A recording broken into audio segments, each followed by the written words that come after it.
Good morning, children. Today we will study chapter 2, inverse trigonometric function.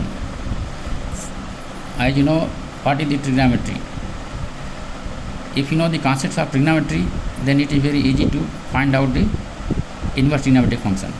Its definition is, if f from a to b is a bijective function, then there exists a function g from b to a defined by gy equal to x if fx equal to y. Therefore, g from b to a is called inverse of function f, denoted by f inverse. If fx equal to y, then x equals to f inverse y. First of all, we will try to plot the graph of sine inverse function. Suppose we take x and fx. It is the graph of sine x. At 0 degree, sine x 0, 30 degree, 0.5, 45 degree, 0.7, 60 degree, 0.75 and 90 degree equal to 1. Similarly, we will take the values in negative functions.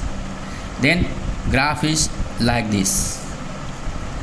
Now to plot the graph of sine inverse x, we will rotate this. We will take angles on y-axis and values on x-axis. Then its graph will be just of reverse order like this.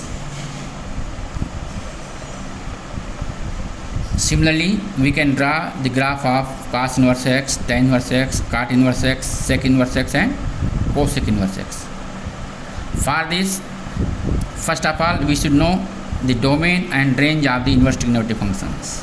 For example, sine inverse x, its domain is -1 to 1 because value of sine theta lies between -1 and +1, and the values from -1 to 1 will lie between the angles -π/2 to +π/2.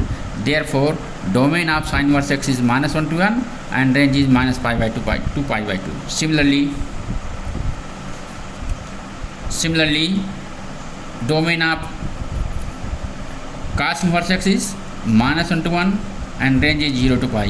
Similarly, these are the domain and range of tan inverse x, cosec inverse x, sec inverse x and cot inverse x. Now, first of all, we will try to find the principal value of sine inverse x. Let us take one example, sine inverse half.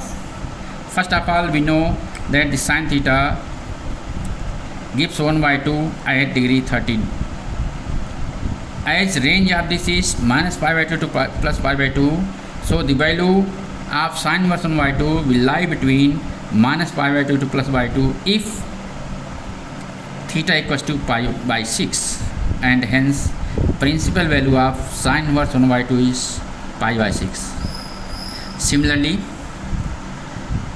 we can find the principal value of sine inverse -half, tan inverse 1, cosec inverse -√2 and sec inverse 2.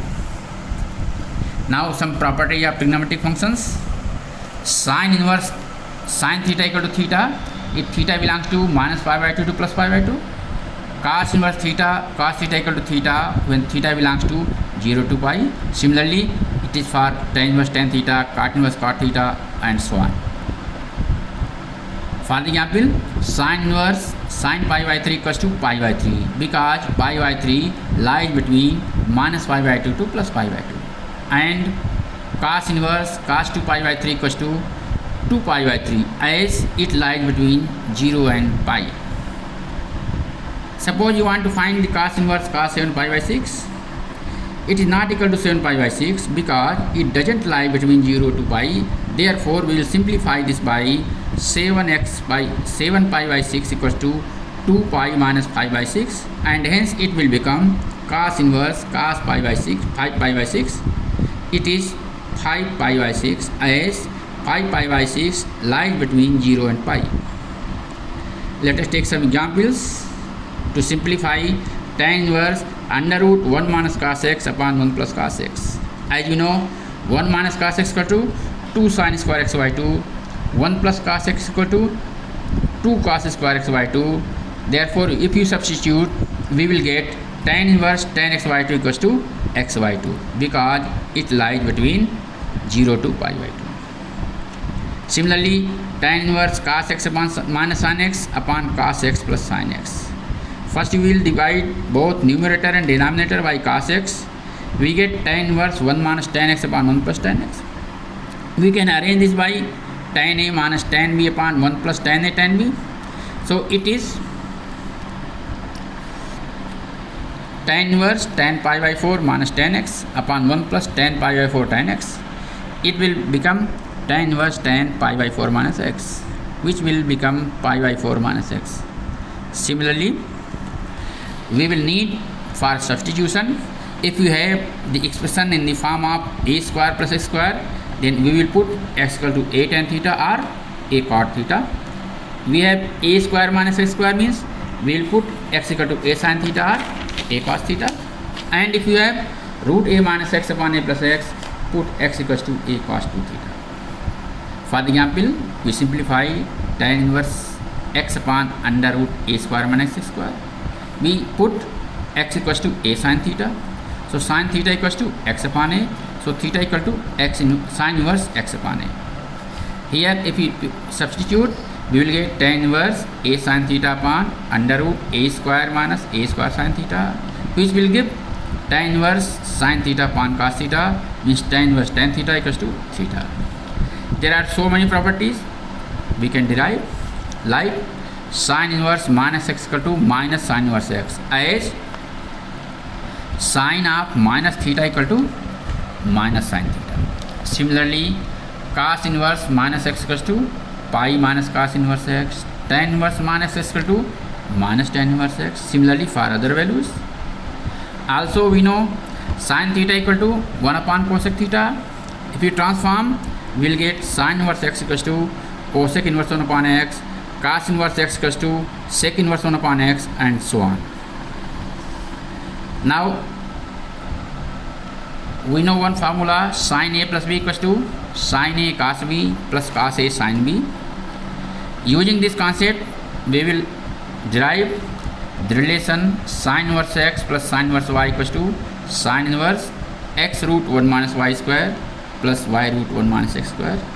Sin inverse x minus sin inverse y equals to sin inverse x root 1 minus y square minus y root 1 minus x square, and so on. We will get for cos inverse x plus cos inverse y, cos inverse x minus cos inverse y, tan inverse x plus tan inverse y, and so on. Also, we have one formula, sin 2 theta equal to 2 sin theta cos theta. Using this concept, we will derive 2 sin inverse x equal to sin inverse 2x under root 1 minus x square. Similarly, 3 sin inverse x equal to sin inverse 3x minus 4x cube. So here we want to say you that if we know the trigonometrical concepts and we substitute sin theta, cos theta, tan theta, cot theta, and so on as one variable x or y, then we can derive all the expressions. Here we take one example, tan inverse under root 1 plus cos x plus under root 1 minus cos x upon under root 1 plus cos x minus under root 1 minus cos x. We know the formula. If you substitute 1 plus cos x equal to 2 cos square x by 2, 1 minus cos x equal to 2 sin square x by 2, then we will put like this, tan inverse cos x by 2 plus sin x by 2 upon cos x by 2 minus sin x by 2.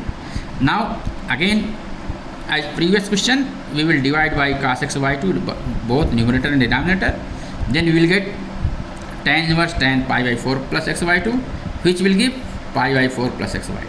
Similarly, other question, prove that sin inverse 3 by 5 plus sin inverse 8 by 17 equals to sin inverse 77 upon 95.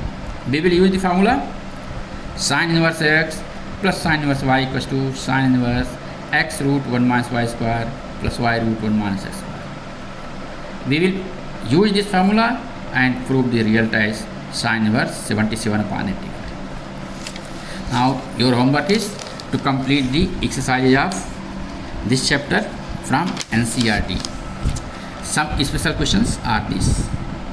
So please complete and ask if you have any doubt.